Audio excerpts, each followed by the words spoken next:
I want to talk briefly about super soldiers, and my microphone's not working that well, so I'm just going to have to do this really quickly. There's a lot I need to learn about the subject. I came into the truth movement when somebody contacted me about after reading my book In for the Kill about working over in Northern Ireland as a reporter, and I joined her in a Facebook group, and then somebody else in that group had been talking to Miles Johnson, and I saw that he had spoken to someone called James Casbolt, who also said he was one of these super soldiers and had been in these programs from an orphanage. I'd been adopted out of an orphanage at the same age, strangely enough, and so I thought, oh, is this the next step? So I spoke out about that, and then I noticed other people that had spoken out about it, such as Max Spears, had met a terrible fate out in Poland. I liked Max a lot, and he was very supportive to me over a period of time that he knew me and came on my show, and I thought I'd been a nuisance to him, really, a bit of a burden, and I was surprised when Vanessa, his dear mother, said to me that he really liked me, and so that was upsetting and heartening at both the same time. It was very upsetting to be attacked on Facebook by some Facebook friends of his to say that I was somehow involved in his murder out in Poland. I was shocked, really, upset. It's not nice to have that. And anytime I was attacked, Max always stood up for me, so it made it all the worse, really. It seems to me that that's still going on by somebody that Max didn't even like, but there we are, it's carrying on. I'm a little bit offended about it, but this person's suffering a great deal in life. I think maybe if they looked at what they did, making accusations of that magnitude when somebody is in mourning for that individual, then they might think again, but then again, perhaps not. So one just has to take that down. But I do, I find that offensive. And then same person was saying, I was remote viewing them. I don't need to remote view that individual because I can see them quite clearly. I don't need to go and astrally examine them. You can see them and their life because their life is living online. And when somebody does live their life online, sometimes, as we all have quite boring times, there's nothing to say. So often other people fall victim to whatever they've got to say, because it's got to be something juicy, got to be gossipy, it's got to be people are thrown under the car. And it doesn't really matter that much to me, but just to the point that it does affect my ongoing relationship with Max. He's, in the Astral. I've got access to the Astral. I encounter him quite a lot, and I don't want that going on, because it does kind of, you kind of think, why aren't you doing something about that? But then, they are not in the physical, and it does affect that. So I just feel I have to mention that and say how offensive I found it. And, as a radio show host at the time, we've made friends since then, but he was on air talking about Max's death and started shouting, Christine, hot, explain your relationship with Douglas Dietrich. And I thought, what's that got even to do with the whole thing? And then I realized it was all this stuff about this individual in America called Colonel Michael Aquino, who people thought had murdered Max. I personally think that an old man like that, much as he can attack people with dark magic, I don't think he is able to do something like that. I really don't. And just through weakness, actually, just think not able to. I think it was the people out there and surrounding him that had access to him, that were giving him drugs, and that haven't come out and given their statement. And, all this nutty talk around it kind of ruins it for decent people that might step forward and look into that and actually track down these people that were last with him, and get them to speak in some kind of way, to get some kind of justice. But then when people look online and see a whole lot of crazy around it, then it would make bona fide people that would be able to do that, perhaps out in Poland, who had contacts out there, to back off. So it serves purpose for the dark side, and it does annoy me. I suppose I should just turn the other cheek, but it's compounded by the Brian Harvey stuff as well, which is, it's annoying me. But then I think I should turn the other cheek, and I do that, and it's less annoying to me now than it was. I do feel that, it's constantly being targeted. Oh, you're evil, or you're evil, or you're evil. And I had that from day one. As soon as I was taken out of the orphanage, brought to Hayes, the adoptive family, my mother got stuck in with not only beating the backs of my legs until they were red raw, and my father got stuck in with making him go down on him at age 4 years old. So I was utterly destroyed and shattered, and I'm still destroyed from that. And my mother got stuck in with making the neighbours believe there was a little child, that I was evil. So that is the same targeting that goes on against me even today. So I'm used to it, but it doesn't make me angry. I remember when my adoptive mother died, and I went up to the hospital and stood there. She wasn't dead. The nurse said, I'm sorry to tell you, are you her daughter? Sorry to tell you this. And I thought, what? She wasn't dead, she was sleeping. I said, what? And she said, your mother's got Alzheimer's, she's not in contact with reality. And it was like I had won the lottery. I just felt this utter sense of freedom from that false accusation. You're evil, you're evil, you're evil, constant. There's serial killers out there that don't get that much bad press, and it was hard for me to carry that all my life. I acted it out, of course, by turning goth and writing to serial killers and trying to prove that they weren't evil, which they were evil. So it was a kind of total spin.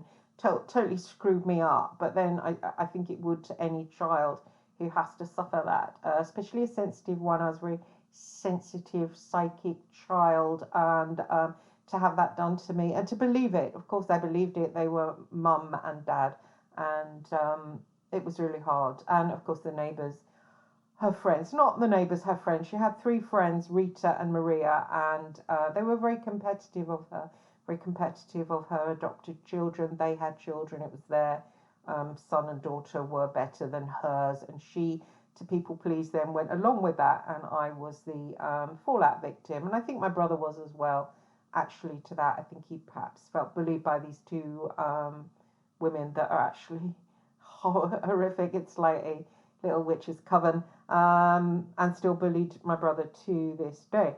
And so I'm used to having that, but it does, going back to my mother's hospital bed. So there I was, and, she said, normally I suppose to children of a parent, to hear that the person has Alzheimer's is, really destroys them, hurts them, because I suppose it's a fountain of love, and then the fountain of love is gone. But for me, it was the fountain of hatred, and that hatred, that knife constantly stabbed in my back, was gone.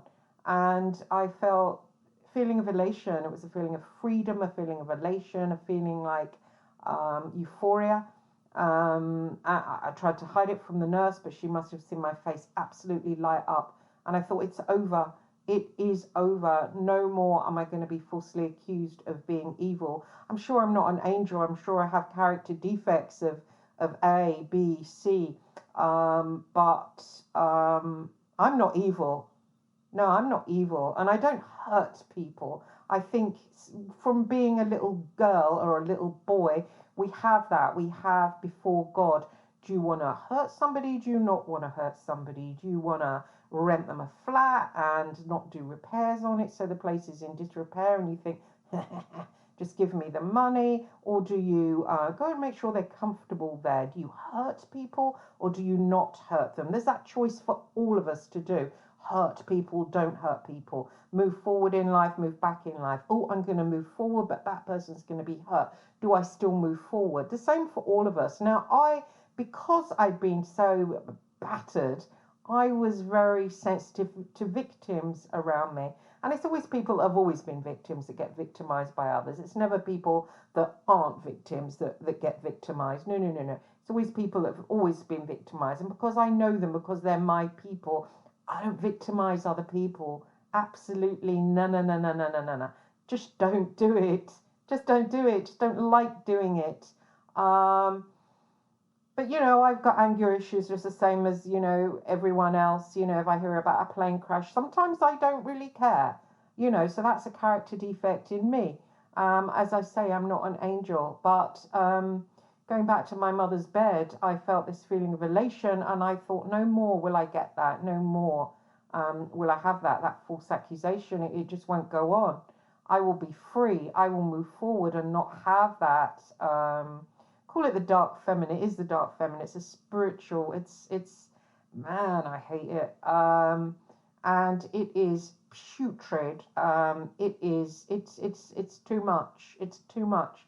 I would say in a way it's turned me against the feminine on a whole, because I think if feminine energy can have that darkness in that way, I don't want any of it, and because of that, I've kept women at a distance. I have men as my friends. I keep women at arm's length. I think I don't want to get any of that dark feminine near me. And also with men, I go out with and open up to. They're always very, very male men, because I don't want any feminine. I don't want it near me.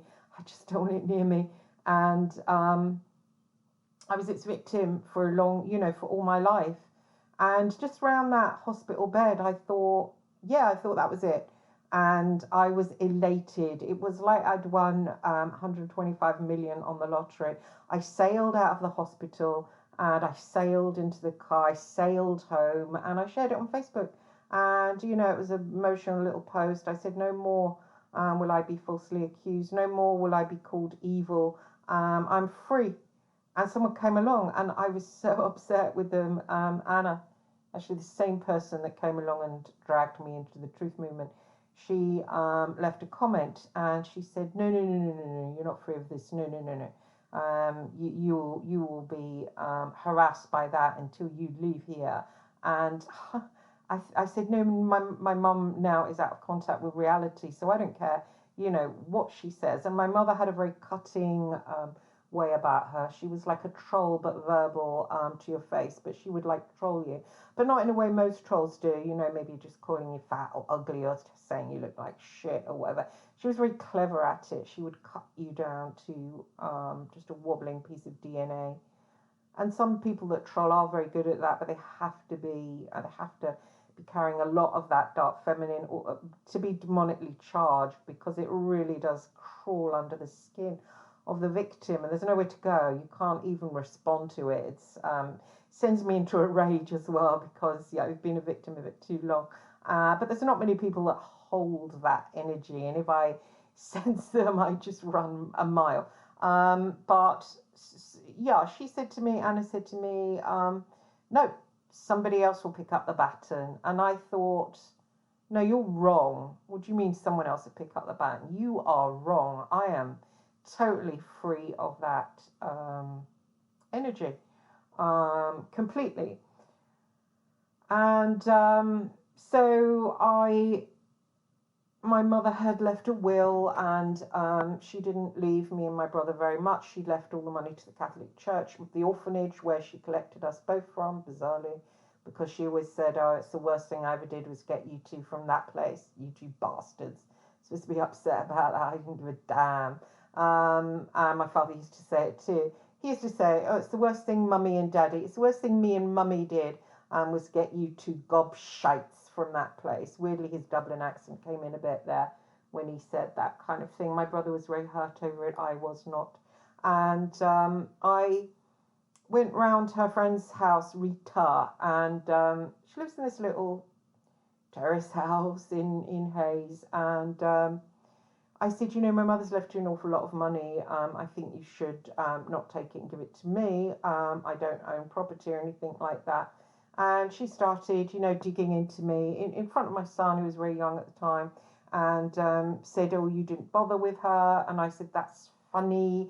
I went round there nearly every day when my son was little. And then she went in and said in front of my son that I had taken drugs when I was a teenager. And I most certainly didn't take drugs when I was a teenager. And I thought, how could anybody even say that in front of someone's child? And I came back home and I was livid. So I wrote her a letter pointing out who she was, some wee woman in a little terrace flat, and how she had always walked around as if she was like the Queen Bee or Sharon Stone or something, you know. It's narcissism. I can't say narcissism, I suppose. My mother's a narcissist.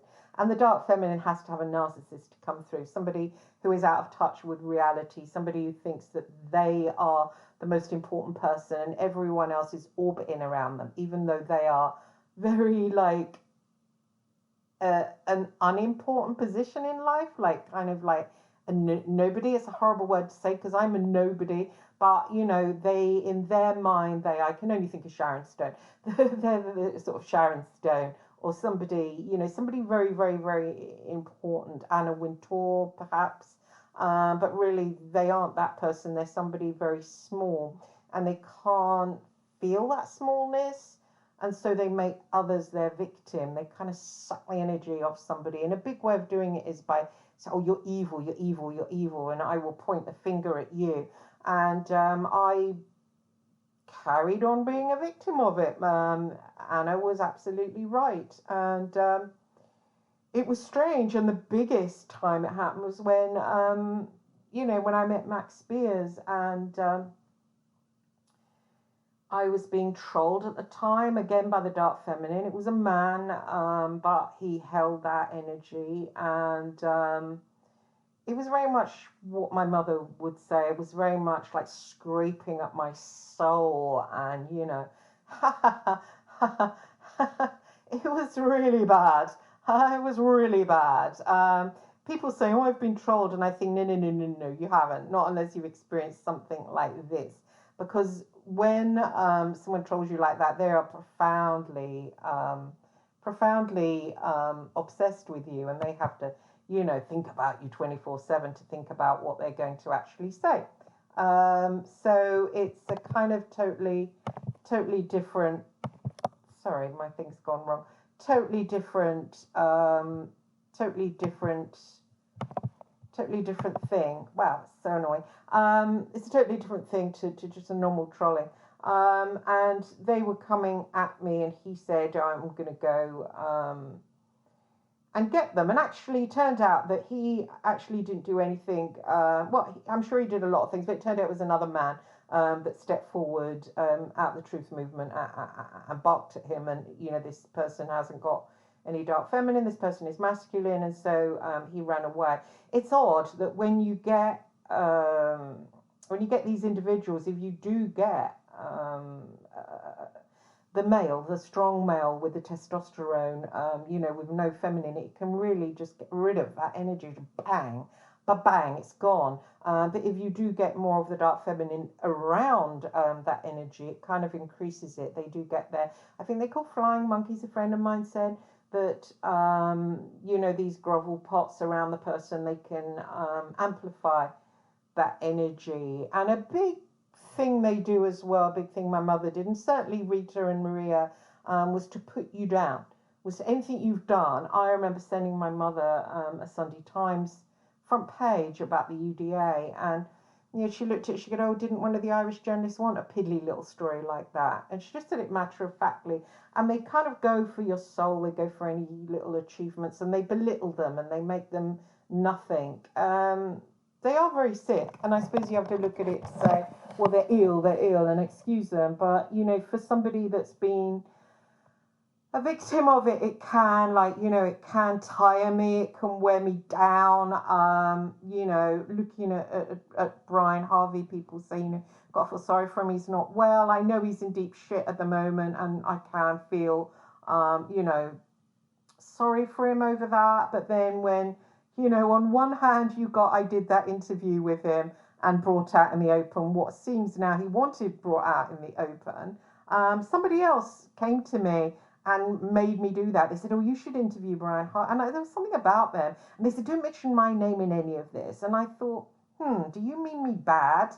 And actually, I'm going to look back and find, it's a good few years to go back, but I'm going to look back through my emails, find out who that is, because I don't think you've done me any good. And there's something about don't mention my name in it. Oh, really? I'm going to, by the way, when I look back and find out who you are. So, so I did that and brought it, but now I seem to be getting my mother's type of accusations at me, like, oh, I'm bad. Here's a front page of yours in Northern Ireland with the UDA. Now, that is interesting, and it's weird, because as this is all coming up, it's triggering me and what I've been revealing with the Super Soldier program. Now, what I do think, and I've been talking to other people, there's a lot of people behind me as well, a lot of people on site. I'm certainly not out there on my own. And we've been examining, and these people are, very up with esoteric things, and we've been looking at the Super Soldier program. And I've been revealing it bit by bit. And it is interesting that anybody that talks about that, they do come in for some kind of battering, looking at James Casbolt and the late Max Spears about this kind of battering, if they dare. And notice there's nobody else speaking up about it. Absolutely nobody talking up about these programs. Certainly nobody who's been through the program who's talking up about it. Although I did see my friend Sean speaking up today on a show, so I have to look at that. But a lot of the time there isn't anybody speaking out about these programs, and if they are, they tend to get smeared by these other people who, these other people have their stories. But what I fail to comprehend, why don't they concentrate on their stories? This happened to me, this happened to me, this happened to me. Actually, at the end of the day, who did what doesn't actually matter, because what it is a whole big thing. If you're a targeted individual, then it's a whole big picture. I'm targeted because A, B, C, D. And that's how you look at it, and you state how you've been targeted. My life has been absolute rubbish. The childhood was absolutely terrifying. Anybody else that went through it would be, I don't know, on the street or something. I managed to, even though I went through a period of trying to kill myself at 19, I had a walk-in experience, and since then I've been trying to find out answers, and life hasn't been easy. I haven't ever been in love. I haven't ever lived in a community or known the support of a community, and it was odd when I settled down, when I was lucky enough to have a child, and looked around at the other women and their lives, and to see, they'd had a support of a family, they went into, living with a husband, and they had a totally different world experience than me, just completely different. And it just, it just hit me how different my world experience was, and also how immature I was. And so it's kind of odd that you go through battering and suffering, and you look around, and women that haven't been through battering and suffering are more mature. It doesn't make sense somehow, but I think that's something to do with alters, and one of your alters remaining a child alter. In 2008, I started to go really, really downhill, and that's when I lost my very, very strong alter that had been doing spy work and had been out in Northern Ireland. I hadn't been a normal journalist out in Northern Ireland. So it's interesting, for instance, Brian pointing out that I am somehow part of the establishment or part of something against him. Number one, please remember that I did not victimize anybody. When you've been as victimized as I have, you literally can smell victims. I back off. And when I worked for the News of the World, yes, I did see abusers. I did see abusers. Greg Miskew was a terrible abuser. It was like, what was it like? It was like working for the SS. The way they targeted people, the way they abused, it was sickening, absolutely sickening. But each one of them will have to answer to everything that they did. And I quickly moved over to Northern Ireland. And when I was over in Northern Ireland, it was a totally different thing. It wasn't about doing investigations on people, working class people, minorities, people in minorities. You know, they were horrific paper. It was wholly evil. And I've done everything in my power to whistleblow and expose what went on there. Now, anytime I had a chance to save somebody for going to tip them off, I did. And I didn't rise very high because of that, because Miskew noticed it straight away and threatened me and pushed me out and left my name off stories that I had worked on. So I quickly went off to work for the Sunday Times in Belfast. And when I got out there, Alex Marinchek was there. So I also worked for the News of the World out there because I like Alex Marinchek. And so there I was working for, well, mainly the Sunday Times, because obviously they're better, but also giving stories to the News of the World. And it was curious that Brian, brought out a UDA story front page that I had, my story, somebody else's byline. Why was it even there? They hadn't actually done anything. It was wholly my story. But there we are. That's the way it goes. Obviously, I wasn't on staff at all with that newspaper. I was known as a private detective rather than a journalist. So I was out there. It was still my story, still just my byline, but wasn't staff, so couldn't get just my byline unless you fought like a dog for it, which I did on some occasions. But on that occasion, it was quite interesting because this is again me trying to look at the work I did in Northern Ireland. When I was there, that obviously, yes, I did get very close to the Real IRA, but also very, very close to the INLA, and also very, very close to the UDA, and also very, very close to the UVF. When I was there, not only did the leader of the Real IRA get put into prison, the one I got particularly close to, but C Company vanished. So the UDA was missing a company, i.e. C Company. Now, C Company worked for a very long time and they were under MI6 control.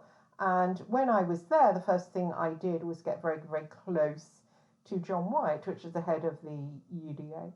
And one time we were sitting having dinner together and I said to him, let's think of a story. I think there's nothing on right now. I've got nothing in the bag for the weekend. Let's do a story.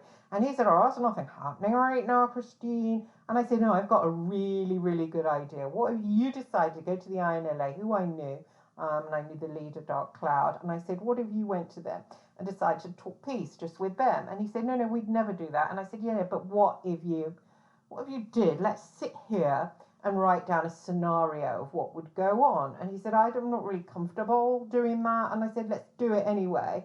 And so we sat there and did it. I liaised with the INLA, got their side of what would possibly happen if they joined together with the UDA, which they wouldn't. They hated each other. They were two separate gangs. I'm not going to call them gangs, it's unfair on them, I suppose, but mafia then. And two mafias, would they ever join together? They wouldn't. And so went back home, sat in my kitchen, typed the story that I had completely and utterly sewn together, completely and utterly invented, and I wrote it up, and it got bang the front page. It just seemed to me, after the whole thing was over and after writing my book and then being told about the Monarch program, I started to look back on the things I'd done in Belfast. Not only had I been instrumental in putting away one of the commanders of the Real IRA, but I had been instrumental in breaking up the UDA.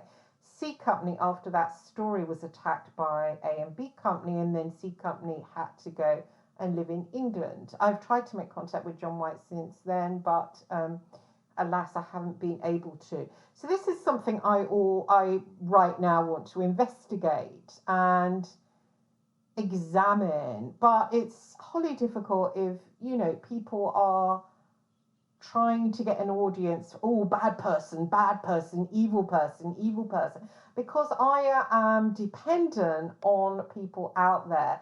I don't know what really went on with the super soldier programs. I am dependent on others, intelligent people out there. When I put something out, for them to come to me and say, actually, I know A, B, C, D, E.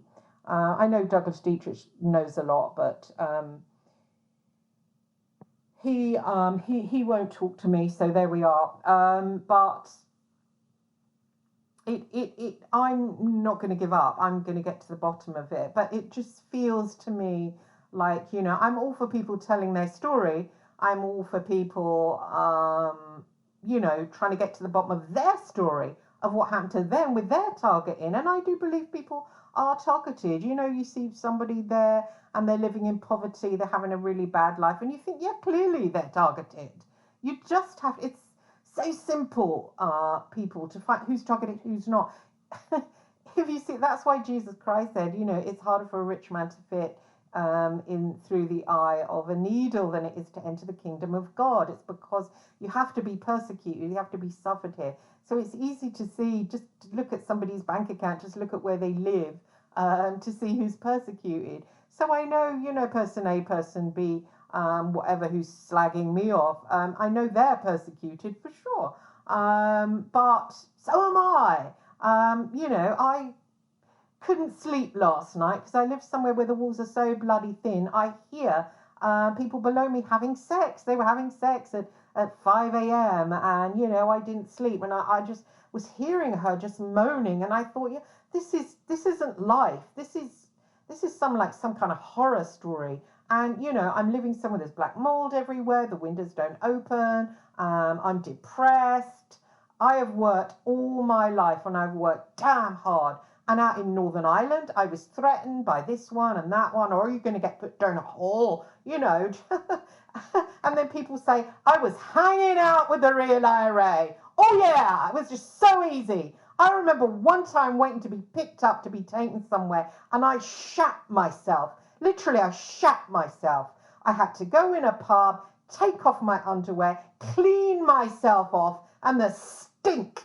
And then I had to just go out, put my trousers on without the underwear. And I went outside, I was waiting again, and I shat myself again in abject fear. Is that really hanging out with someone? Is it?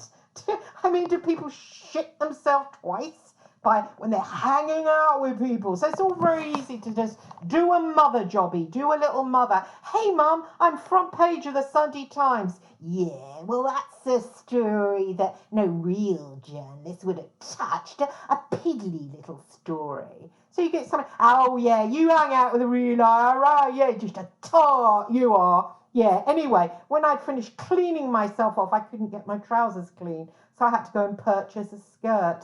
And still I pushed myself. When he came to pick me up, one of the people, you know, one of the gophers, to take me down into Crossmaglen, somewhere that most people wouldn't even go.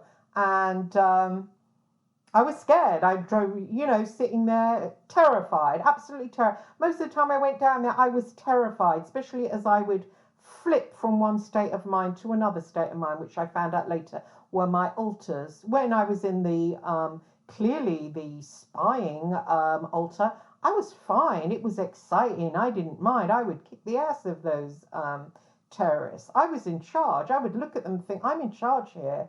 So you listen to what I say. I'm the bright one here. Who are you? But when I was in Me Now, this loser personality, I was shitting myself. I was, what the hell am I doing here with these people? I'm English. I was terrified. And I was terrified sitting with John White for the UDA. Of course I was. I remembered, I'm a Catholic. They peel the skin off Catholics. So it was hardly hanging out. Anyway, after I got back here and Anna talked to me about the Monarch programme, I thought about that story of John White, that particular front page, and how it crushed C Company of the UDA and how I thought of it, dreamt it up, but I didn't, literally it came to me in a dream, the idea to do it. And this is how Monarch control works. But when you're busy trying to come out on YouTube or wherever to talk about it or write about it and say, this is what happened to me, is there people out there that know more about it? Please step forward so we can join together and expose this, whatever it is. It's horrible. And targeting and slavery and, control from other realms, because it goes on. And, if we are, as a humanity, being controlled by the elite from other realms, what chance do we actually really have of having a life? None, really, because what it means is we're just prisoners in a prison. We're little chickens. We're organic chickens, and we're allowed to go and peck at the corn, at the grass, but that's all we're allowed to do. We're not free. We're chickens. Chickens aren't free. They just wait to die, really, and they don't know more. And I know, for one, that I don't live. I don't live. I don't like it here.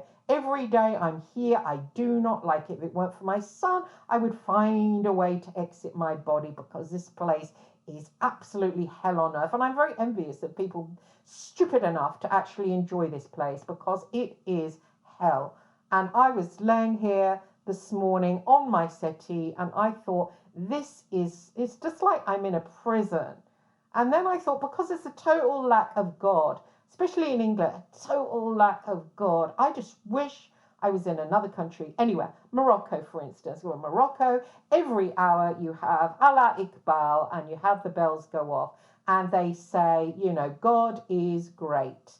Why don't we have that here? We don't think of God. It's an atheist shithole and I'm sick of it. So I feel very trapped in here. I feel like I'm in prison. I am in prison. And of course, being poor, despite having worked all my life, out in Northern Ireland, putting myself at risk 24/7 for God knows whose agenda, but I will find out. I don't care who's going to get on YouTube and go, she's evil, she's evil. It's not going to stop me. I will find out. You will not stop me. I don't care if all the audience everywhere and YouTube listeners everywhere thinks Christine Hart is actually Lucifer personified. She's at the bottom of every bad thing that's ever happened on the planet. I don't care if that goes on, okay? I don't care. I will keep looking to expose the Monarch program, and I do believe it's the sunny old Roman Catholic Church at the bottom of it.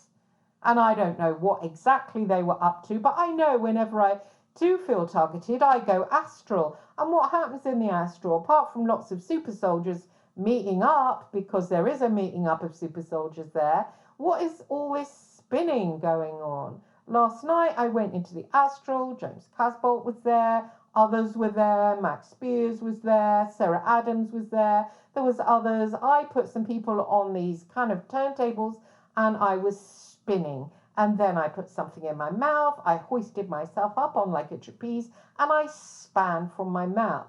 Now, I looked it up this morning online, and it seems like the Sufis use a technique of spinning. And the spinning is a way of peeling away the ego, peeling away the body, peeling away the physical, to be in the presence of God. Somebody then appeared, Douglas Dietrich actually, and he said, the reason why you people are spinning, they make you spin to forget. So I made everybody stop spinning and sit in a circle and hold hands. And then I waited to see what would come up. What came up was a wraith with a hood. I became very afraid. Somebody grabbed my hand and made me concentrate. The wraith disappeared. Then a spider appeared that was horrific. Then that went down. I asked again who were the handlers of the people that were sitting in a circle, and some very ancient Roman Catholic priests appeared. The Roman Catholic priest then took some jewels, some palm jewels that all of us had, and ripped them off and said that we had our freedom. So that's what happened to me. But do I know what's going on here in the astral? I don't have a clue. I don't have access to my super soldier part. I'm just stuck with a part that didn't do any work, that didn't know anything about what was going on out in Northern Ireland or anywhere else when I worked for the XMI6 agency. So I am left in a really bad predicament, and it doesn't feel great. It feels really bad, actually. It feels really bad, and it feels really bad to not be able to get an audience together and get some bright spark, say, actually, that's this, and that's this, and that's this.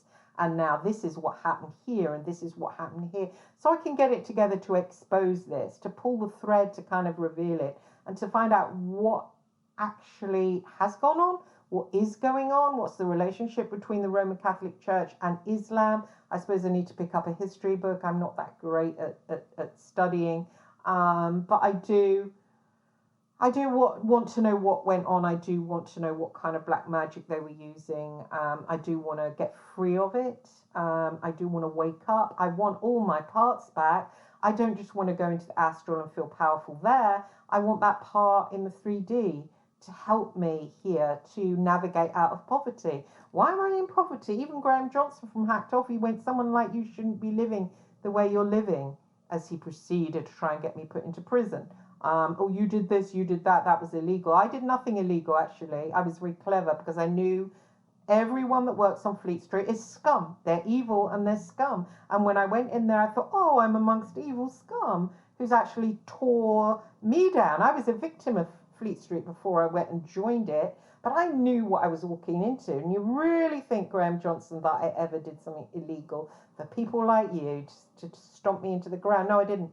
So bad luck with that one. And even for the Daily Mail, no, bad luck with that. I worked hard for them, but nothing illegal, I'm afraid. So left in that position with just being in poverty and feeling not right about it, feeling weird, because when you've worked your balls off all your life and it feels weird, it just doesn't feel right. And, you know, poverty is like a prison. You can't go anywhere, you can't do anything, you know, you're stuck somewhere very, very poor. You know, it doesn't have the discipline of somewhere more respectable. You feel ashamed.